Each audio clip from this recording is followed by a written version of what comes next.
title of my talk this morning is I, Me, Mine, not. Today, January 20th, 2025, is a memorial day to Martin Luther King. And this is from Heather Cox Richardson. Dr. King told the audience that if God had to let him choose any era in which to live, he would have chosen the one he landed in. Now that's a strange statement to make, King went on, because the world is all messed up. The nation is sick, trouble is in the land, confusion all around. But I know, somehow, that only when it is dark enough can you see the stars. Dr. King said that he felt blessed to live in an era where people had finally woken up and were working together for freedom and economic justice. In her talk on Saturday, Kim J. mentioned a need for hope, especially for young people, which she's worked with over the years. And MLK was able to deliver that with this kind of speech. So I thought about how I might phrase it today, is that I have a sense, in this sense of I, me, and mine that we've been talking about, and it parallels MLK's purpose and his desires and the way he expresses himself in regards to how our worlds and the beings in them are interconnected and responsible to each other. And I resonate with this, and I identify with it, and I want more of it. It really lands with the I, me, and mine, and feel admiration and hope when I hear it. And yet in 1966, when Martin Luther King tried to broaden his mission from just the civil rights for racial equality into a larger movement of economic equality, he knew he was in danger. And he worked for a racially and economically just America, and he was murdered for it. So today is also the inauguration of the 47th president of the U.S. And Donald Trump is not I, me, or mine.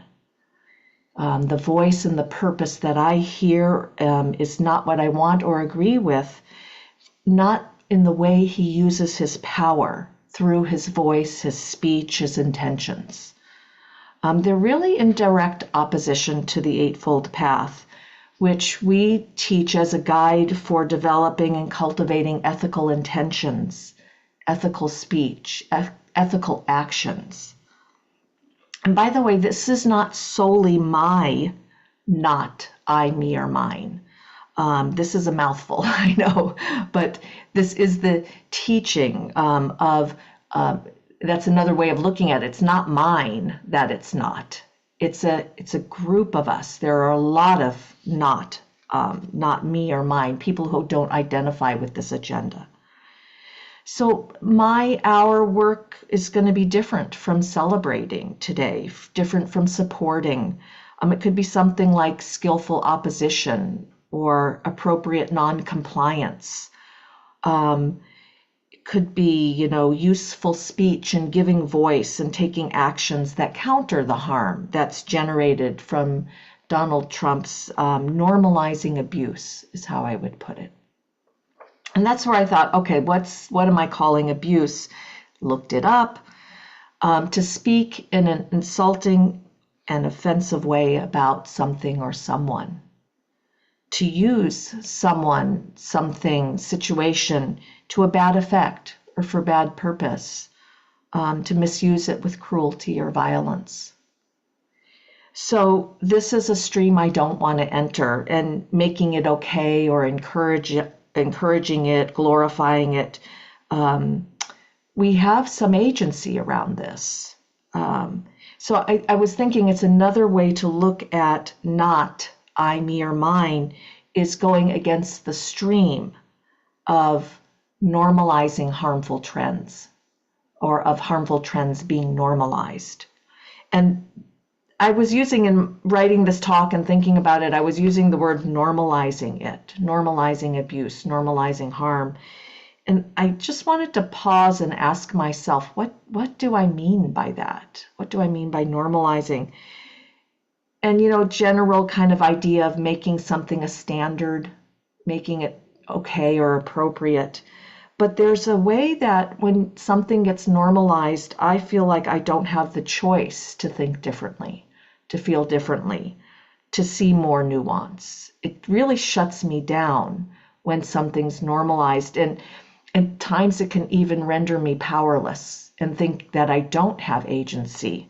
And sometimes I don't have, really access to my usual capabilities of thinking, feeling, and discerning when abuse gets normalized. It really affects us on a lot of different levels.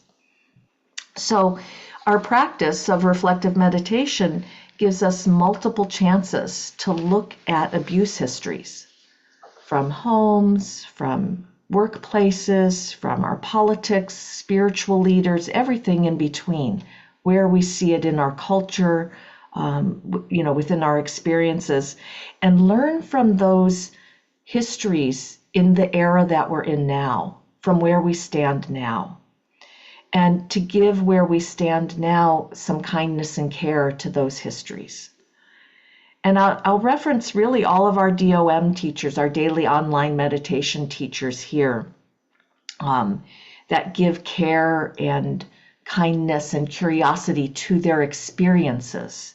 This is Nelly, Bill, Janet, Aaron, Wendy, Susie, Charlotte, Susan. I looked your names all up so I didn't forget anybody. Kate, Kim J, Ellen, and Erica, whose Dharma talks are all about the experiences of how this happens. So we're not just giving a practice and saying good luck with that. We're talking about it daily, how it works, showing how this happens in different experiences. And if you listen to our podcast, Reflective Meditation, it's on Apple or Podbean, you'll just hear the consistency of this woven through the daily talks. Because I feel we're in another crisis, and we're in it all together again. Similar to how we came together in March. It'll be 5 years that we've been meeting daily. It's unbelievable to me, really, when I think about how we started together. I can still feel the awe that for the team of people and for you all who have been coming to this regularly. And I remember in the pandemic, we talked about the pandemic a lot. It was very hard to even give a Dharma talk without referencing it. And then we've referred to it irregularly over the years. But it didn't just disappear, because crises don't just disappear. They linger and they come back when other crises come up. And that's always a time for us to consider how we want to act, how we want to talk, thoughtfully. Really to put some thought into how we want to talk and act around this crisis. And our hosting and teaching team will be meeting in February. And I put this FYI on the list of an agenda that we'll be talking about. Thoughtfully how we want to stand or stand up or sit and meditate, and that it will look differently for each of us. And true to the practice of reflective meditation, we'd like to support each other to find our ways through what we can consider another crisis by having Donald Trump enter the White House.